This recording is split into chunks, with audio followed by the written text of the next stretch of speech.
안녕하세요. A5월비 3차 시 수업을 시작하겠습니다. 오늘은 선생님이 재미있는 게임을 가지고 왔는데요. 무슨 게임인지 한번 볼까요? 자, 우선 구글에서 아키네이터를 검색합니다. 아키네이터가 아래 있네요. 아키네이터에 들어가 보면요. 안녕하세요. 아키네이터입니다. 청소년 모드를 활성화시키고요. 시작을 누르겠습니다. 선생님은 미리 정답을 여러분에게 공개하고 시작하도록 할게요. 선생님은 세조, 수양대군을 검색해 보도록 하겠습니다. 살아있습니까? 아니요. 한국인인가요? 예. 캐릭터 이름은 세 글자입니까? 아니요. 왕이었습니까? 왕이었죠. 조선시대 사람 맞고요. 훈민정음을 만든 건 아니죠. 이름에 시옷이 들어갑니까? 예. 가족을 살해한 적이 있습니까? 예, 있어요. 왕을 죽였습니까? 네, 맞아요. 왕을 죽였죠. 와우. 세조. 여러분 보셨나요? 선생님이 세조를 생각했는데 이렇게 조선 7대 왕 세조라고 나왔고요. 이렇게 세조의 어진이 이렇게 나왔습니다. 아주 잘 맞춰주었어요. 오늘의 주인공은 바로 세조, 그러니까 수양대군이고요. 또 수양대군의 라이벌 김종서 장군에 대해서 오늘 한번 같이 알아보도록 할게요. 수양대군과 김종서의 이야기는 아주 유명합니다. 관상이라는 영화에서 이들의 이야기를 다루어서 더욱 잘 알려지게 되었죠. 이 두 인물을 모르는 친구들이라도 11살의 왕위에 올라서 17살의 사약을 마시고 죽은 비운의 왕, 단종은 들어봤을 텐데요. 이 어린 왕을 내쫓고 왕이 된 인물이 세조, 수양대군입니다. 그리고 끝까지 단종을 지키려고 한 인물이 김종서고요. 수양대군은 여러분이 잘 아시는 조선 최고의 왕, 세종대왕의 아들이기도 합니다. 그렇다면 우리가 지난 시간에 배운 태종 이방원의 손자이기도 하겠군요. 자, 수양대군이 어떤 사람인지 한번 정리해 볼까요? 우리가 지난 시간에 구글 문서에 들어갔던 것처럼 내리면 젠보드가 있어요. 젠보드에 들어가 봅니다. 자, 젠보드에서 선생님은 새로운 문서를 만들 거예요. 젠보드는요, 일종의 브레인스토밍을 할 수 있는 화이트보드인데요. 우리가 이 화이트보드를 이용해서 생각을 좀 정리해 볼 수가 있어요. 펜을 이렇게 자유롭게 쓸 수도 있고 또 이렇게 쉽게 지울 수도 있습니다. 이렇게 글씨를 쓸 수도 있고요. 보다 더 편리한 건 스티커 메모를 사용할 수 있는데요. 이렇게 스티커 메모를 통해서 내 생각을 좀 분류도 할 수 있고 차곡차곡 배열을 할 수도 있습니다. 자, 우리는 지금 수양대군에 대해서 정리를 해보니까 일단 수양대군의 특징. 수양대군은 왕이 돼서 나중에 세조라는 칭호를 받습니다. 세조. 저장하고요. 수양대군은 원래 세종대왕의 둘째 아들이었는데 계유정난이라는 사건을 통해서 왕이 됩니다. 계유정난도 빼놓을 수가 없죠. 그리고 아빠가 세종대왕. 할아버지는 아까 누구라고 했죠? 태종 이방원입니다. 이렇게 저장을 해보고요. 또 조카 단종이에요. 조카에게 사약을 내립니다. 또 동생 안평대군도 죽여요. 좀 무시무시하죠? 수양대군이 부당한 방법으로 왕이 되면서 수양대군에 대항하는 신하들이 굉장히 많았는데요. 그때 유명한 사육신과 생육신. 죽은 6명의 신하와 산 6명의 신하라고 하죠. 사육신과 생육신이 나타났습니다. 그리고 수양대군의 아주 유명한 책사 한명회를 빼놓을 수가 없죠. 조카를 죽이고 왕이 됐기 때문에 굉장히 평소에 죄책감을 많이 안고 살았다고 해요. 그래서 불면증으로 굉장히 고생을 많이 했고요. 또 계속 피부병으로 고생을 해서 나중에 죽게 됩니다.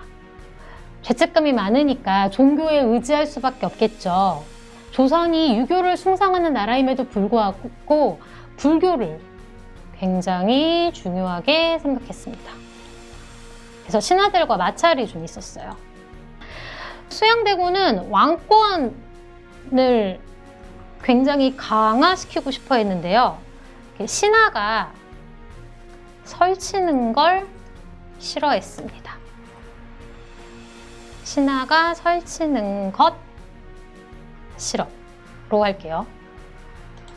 태종 이방원, 할아버지를 굉장히 존경했어요.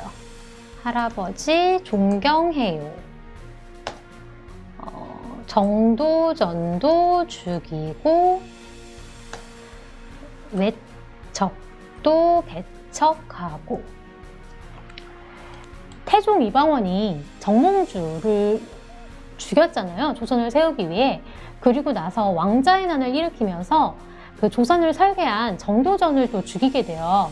근데 그 이유는 정도전이 처음에 조선을 설계한 이유가 신하의 나라를 만들기 위해서였거든요. 근데 태종 이방원은 그걸 볼 수가 없었죠. 그래서 정도전을 해치워야지 왕의 나라를 만들 거라고 생각을 했어요. 그리고 바로 왕권을 강화시킵니다. 세조는 왕권을 굉장히 중요하게 생각했기 때문에 할아버지를 굉장히 존경했을 것 같아요. 근데 아까 아버지가 누구라고 하셨죠? 세종대왕이라고 했죠.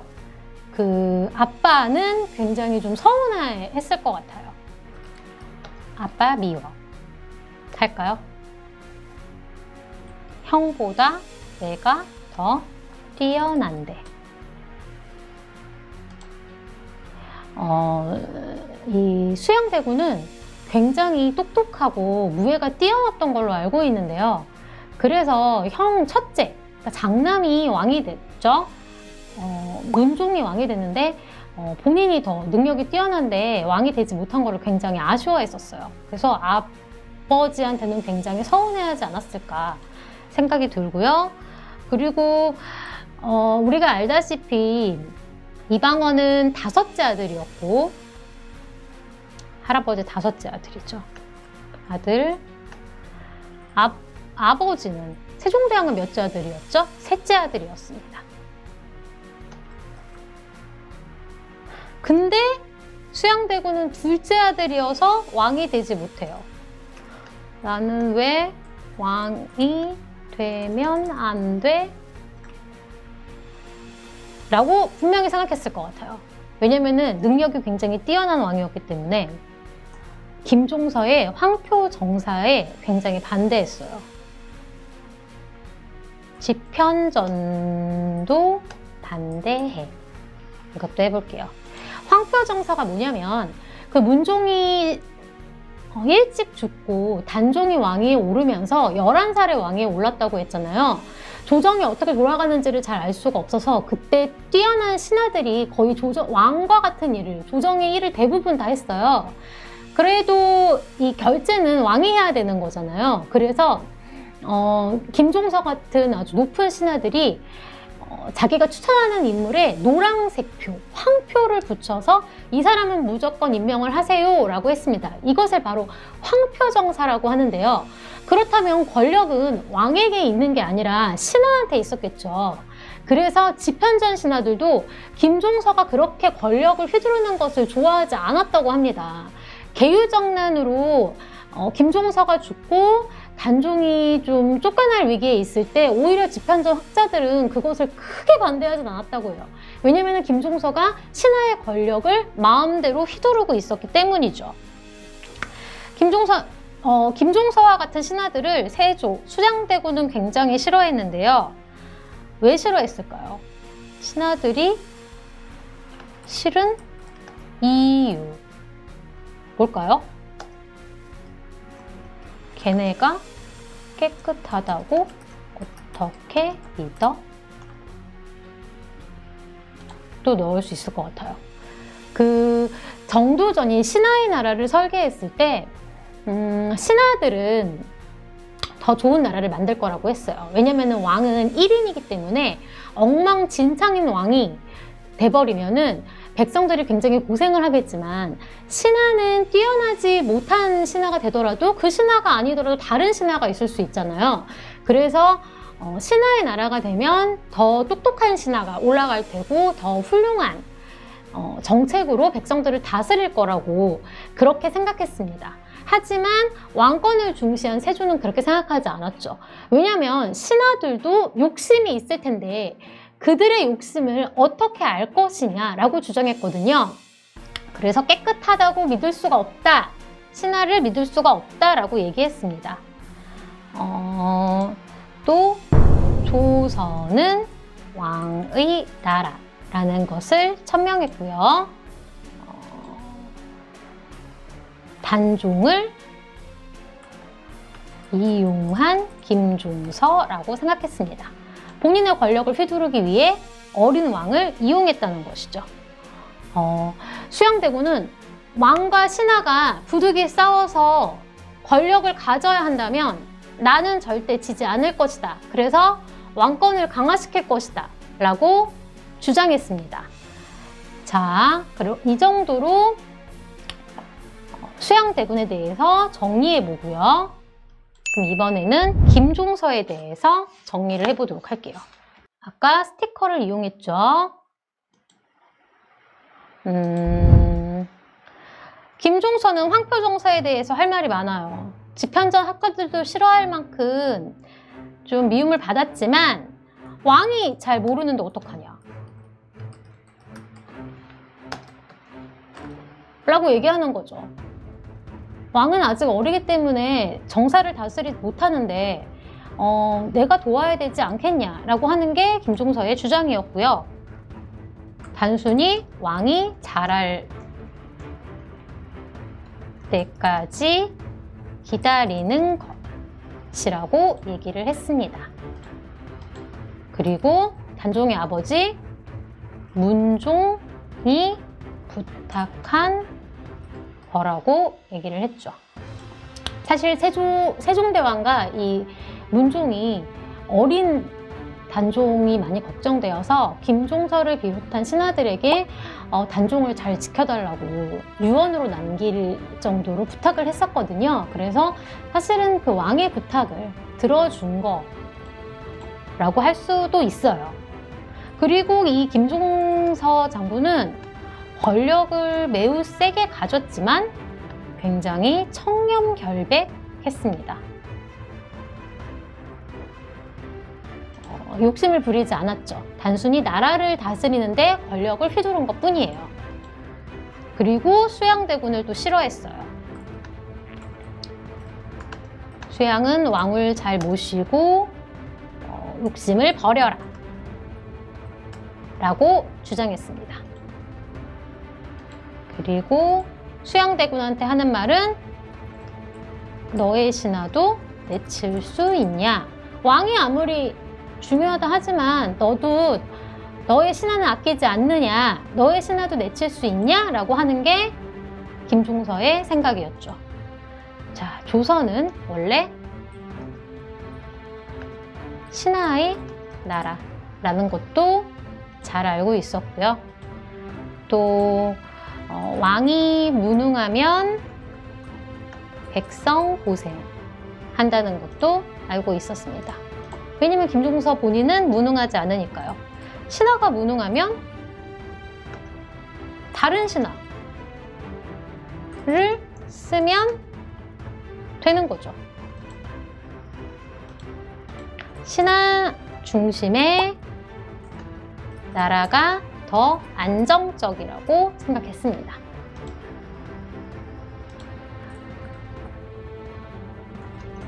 김종서는 의정부, 당시의 의정부를 다 본인이 좌우했고요. 이 의정부는 왕 밑에 있는 영의정, 자의정, 우의정. 그래서 이 세 신하들을 이렇게 우대하는 게 의정부 서사제였거든요. 세종대왕이 굉장히 신하들의 권한을 많이 인정해줬었죠. 그래서 의정부 서사제를 도입하면서 김종서는 아주 막강한 권력을 가지게 됩니다. 그 중에 자의정으로서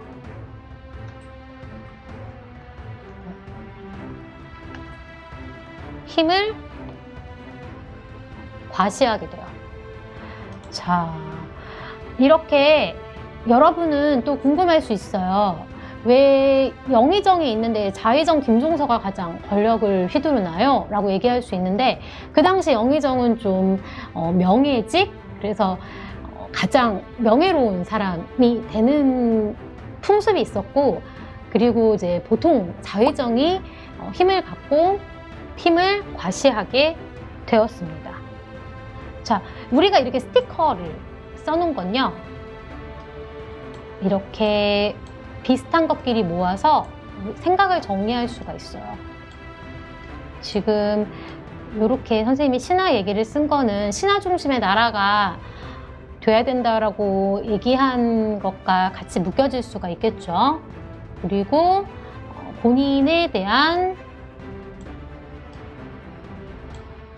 변호가 이렇게, 나는 청렴결백했다, 이건 왕이 부탁한 거다 라고 해서 본인에 대한 변호를 이렇게 모아놓을 수 있고, 수양대군에 대해서 하고 싶은 말, 그리고 신화 중심의 나라가 돼야 하는 이유, 이렇게 각각의 카테고리에 따라서 이렇게 분류할 수가 있어요. 이렇게 분류를 하면 여러분이 글을 쓸 때 굉장한 도움이 됩니다. 우리가 글을 쓸 때 처음, 가운데, 끝으로 나누잖아요. 이렇게 스티커를 모아놓으면 각 문단에 들어갈 내용들을 잘 정리할 수가 있겠죠. 네, 그래서 이렇게 수양대군과 김종서에 대해서 젠보드로 스티커를 써보면서 우리가 한번 살펴보았습니다. 자, 선생님이 이렇게 대화하듯이 수양대군의 입장과 김종서의 입장, 이런 스티커로 한번 만들어서 붙여보았는데요. 그때 나왔던 키워드 중에 계유정난이 있었습니다. 수양대군은 계유정난을 통해서 막강한 권력을 갖게 되고요. 김종서는 계유정난 때 수양대군에 의해 죽음을 맞게 되는데요. 어린 왕을 보필하려고 권력을 차지한 신하 김종서와 일개 신하에게 꼼짝 못하는 어린 왕을 가만히 볼 수 없어서 왕의 자리를 빼앗은 수양대군. 역사적 위치상 대립할 수밖에 없는 인물들이에요. 둘 다 서로에게 권력이 가는 것은 옳지 않다라고 생각했습니다. 이 사건의 옳고 그름은 다양한 시각에서 살펴볼 수 있지만, 이번 시간에는 왕권과 신권 중 무엇이 더 강해야 백성에게 좋을지에 대해 생각을 해보려고 합니다. 김종서는 나라를 위해 신권이 강해야 한다고 생각했고, 수양대군은 백성을 위해 왕권이 강해야 했다고 생각했던 인물이니까요. 실제로 삼국시대에서도 왕권이 강한 신하가 각 나라의 부흥기였고요. 고려 때도 원나라에 의해 왕권이 쪼그라들고 원나라에게 아부하는 신하들이 힘을 얻었을 때 백성들이 굉장히 힘들어했었죠. 하지만 조선을 설계한 정도전은 신하의 나라가 되어야 한다고 생각했습니다. 아까 선생님이 얘기했듯이 왕은 1인이고 신하는 아주 많기 때문에 신하는 잘못된 인물이 나와도 대체할 수 있다라고 얘기를 했죠. 그렇게 해서 뛰어난 신하인 김종서가 나라의 권력을 쥐게 된 것이고요. 그걸 볼 수 없었던 수양대군. 어렸을 때부터 굉장히 신하들이 힘이 센 거를 싫어했다고 해요.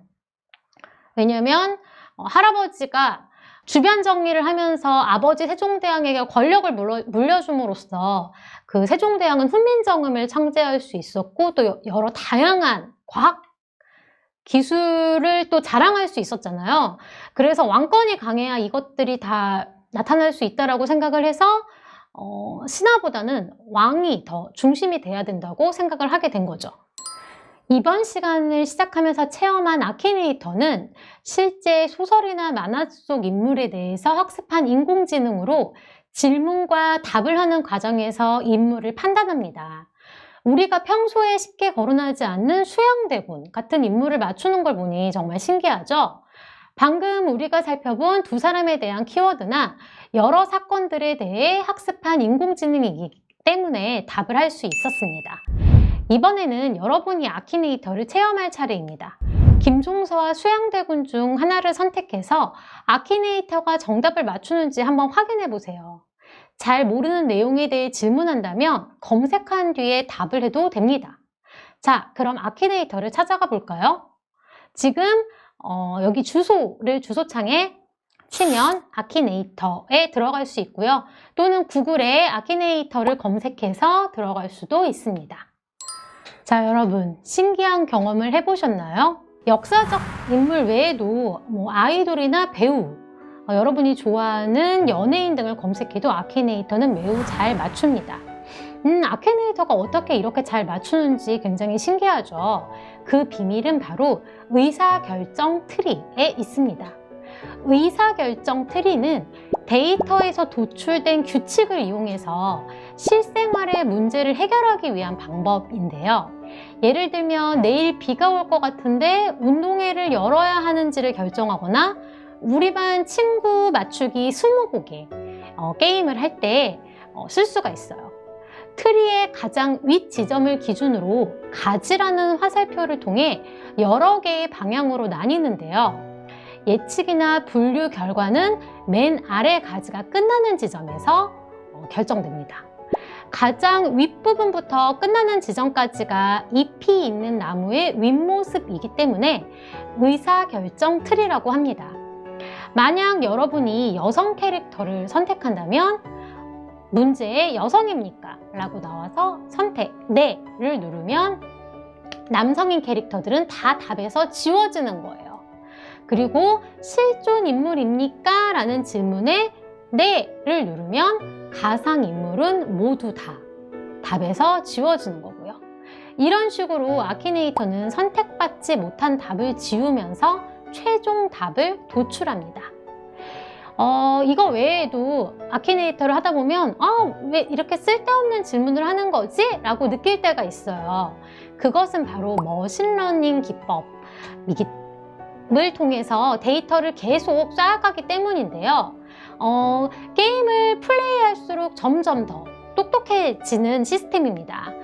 가끔 이렇게 의미 없는 질문들을 하는 이유가 그냥 쓸데없이 시간을 때우기 위해서가 아니라 아키네이터 자체의 데이터를 쌓기 위해서 여러분에게 미끼를 던지는 것이고요. 여러분의 대답을 바탕으로 아키네이터는 정보를 차곡차곡 쌓아가게 됩니다.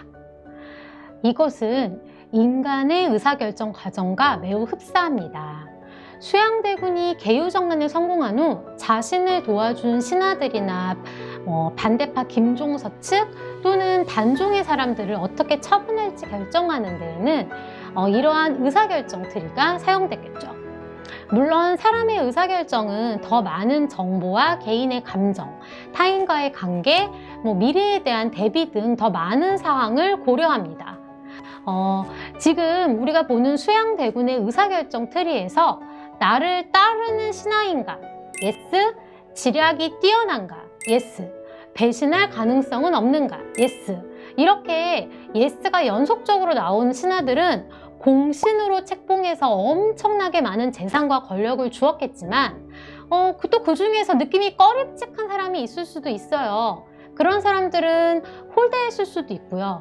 또는 뛰어난 능력을 가지고 있는 사람이지만 말을 잘 안 들었다. 그리고 앞으로도 나의 정책에 반대할 거다라고 생각하는 사람들은 과감히 목숨을 거두었겠죠. 대표적인 예로는 사육신이 있습니다. 왜냐하면 그들을 살려둬봤자 왕권 강화에 도움이 되지 않거든요. 자, 여러분은 어떠신가요? 여러분도 이렇게 의사결정을 하시나요?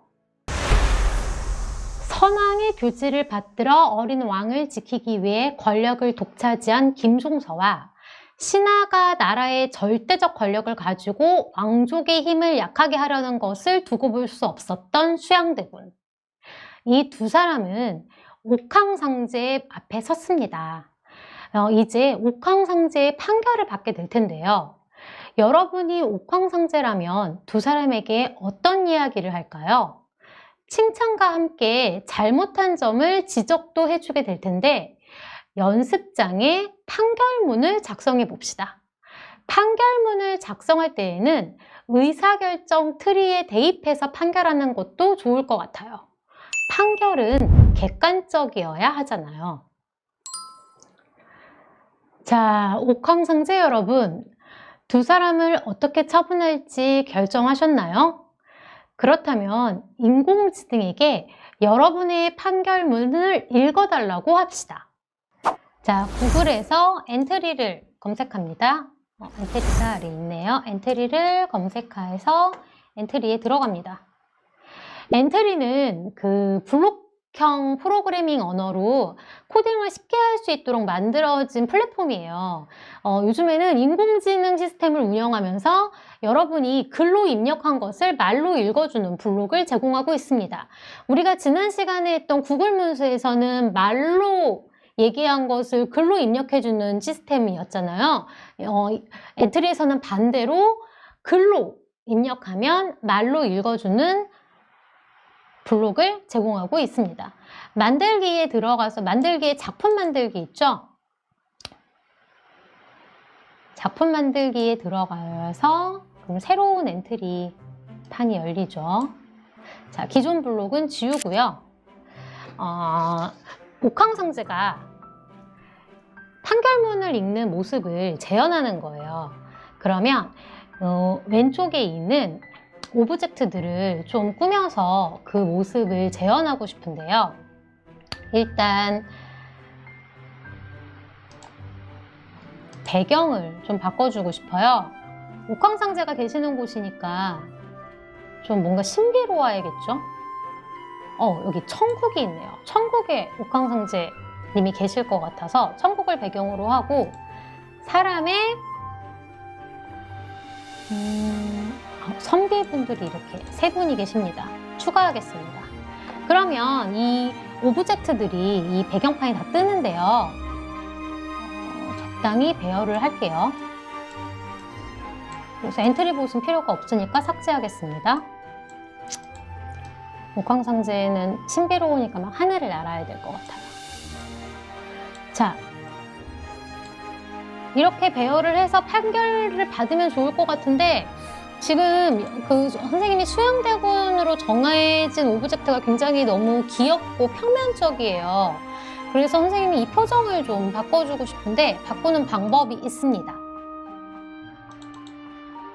이 선비의 모양을 추가해 주는 거예요. 사람을 지정하면 여러 가지 머리 모양과 눈 모양이 나오는데요. 선생님은 좀 이 뾰루툭한 모양을 선택을 할게요. 그래서 이 눈으로 바꿔주겠습니다.